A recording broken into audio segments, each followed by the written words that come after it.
why I step still, hanging in the balance, not the life I want to live, I want to take it all. I must take a moment today to thank the boldness of our government and our shareholders. William Hamilton built his venture on the ashes of the Second World War.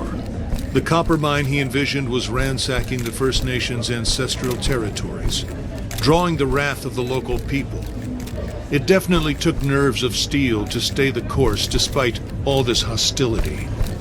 Before long, in the face of William Hamilton's cold and uncompromising stance, the petitions and peaceful protests turned into sabotage, vandalism, and other criminal acts.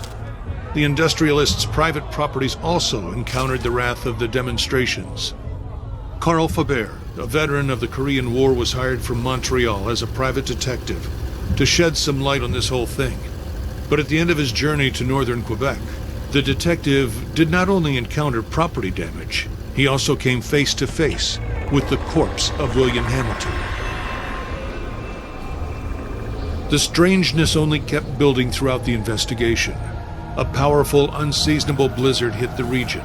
Bodies frozen in unbreakable ice appeared. The local fauna began to act strangely and aggressively. Carl Faber began to doubt his own sanity.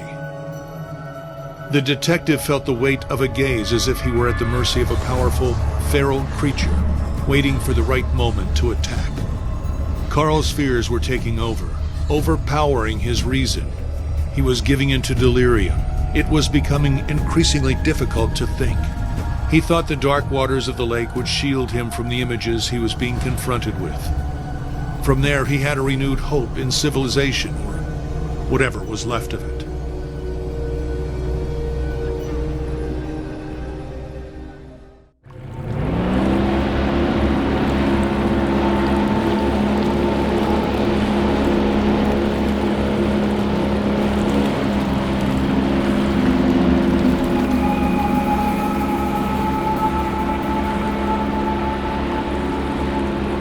Carl knew that on one of these shores stood William Hamilton's lavish mansion, and there the detective had hopes of finding a way out of the area. A phone, a truck, and who knows, under the luxurious paneling and damask carpets, he might be able to find answers to his questions.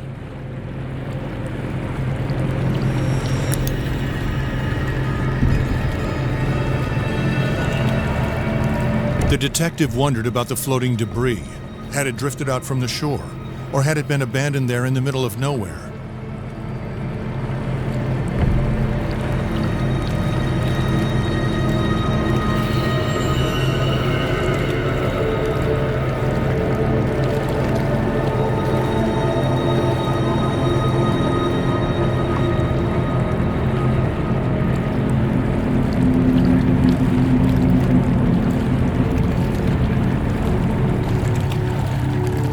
Carl saw a boat in the distance, clearly piloted by one of his own.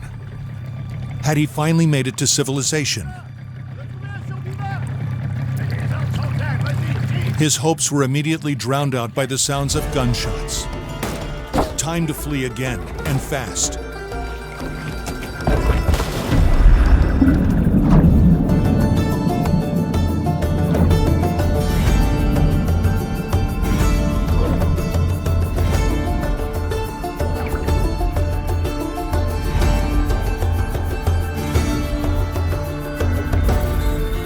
Swam without a thought, yet each stroke was desperate. The icy water and his wounds made him feel weaker and weaker. He had to get to shore.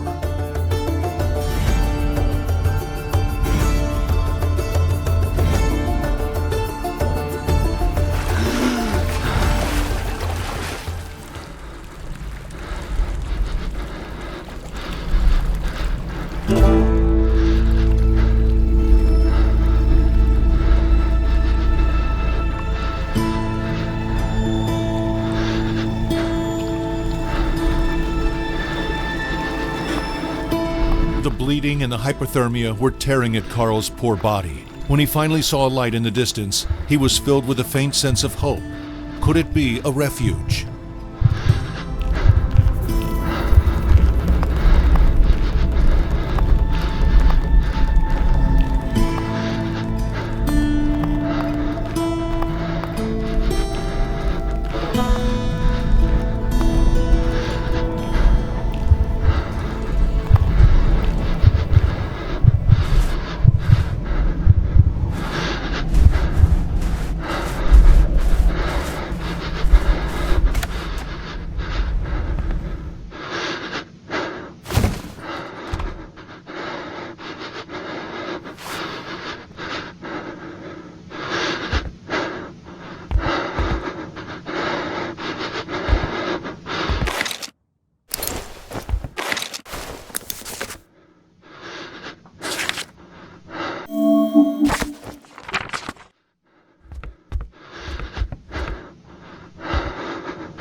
Carl was convinced that he would not wake up if he went to sleep in this state.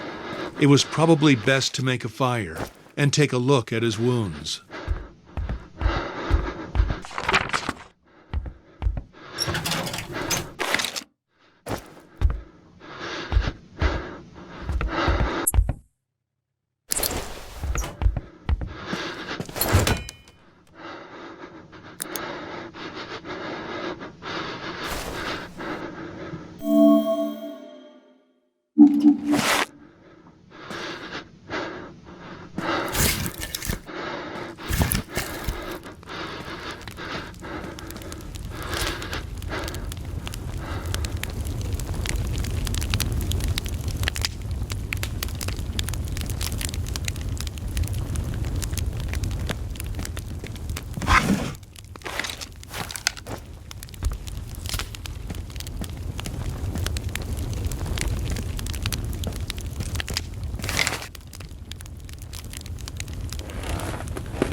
Carl struggled to wake up.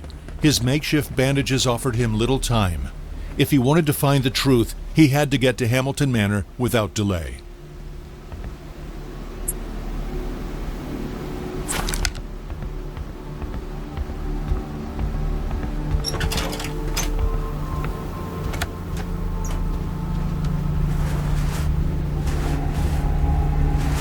Carl left his makeshift refuge. He knew where he was going.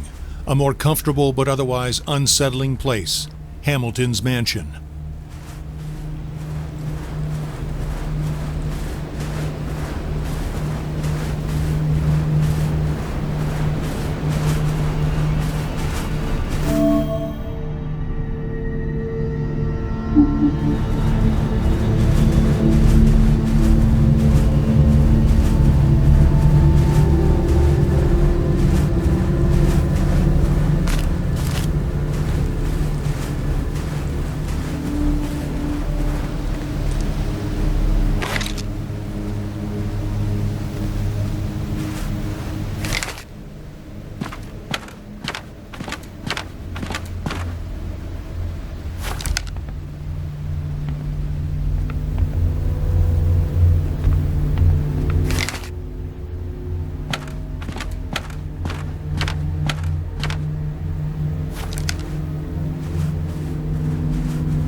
Black bears were known more for their skittish nature and their love of berries than their aggressiveness.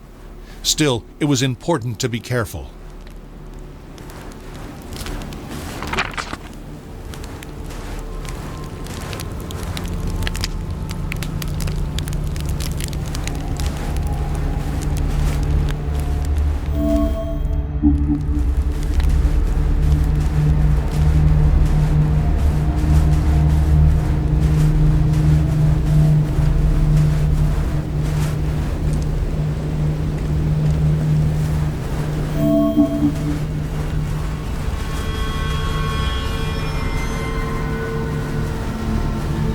Carl tried to put the horror into perspective. Accidents happen, and in the inhospitable far north, it happens more often than not. Nevertheless, a feeling of déjà vu stayed with him, as if the carnage was not over.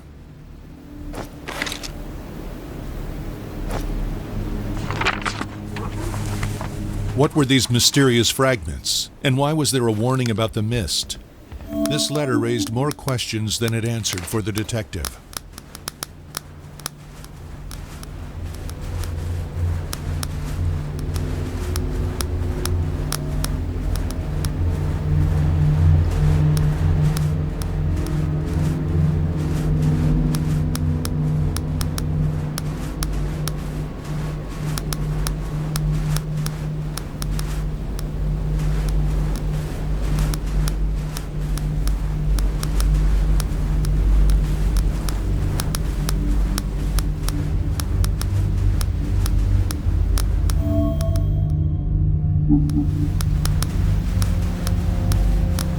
He knew that wolves do not attack people, but still, he had to be careful.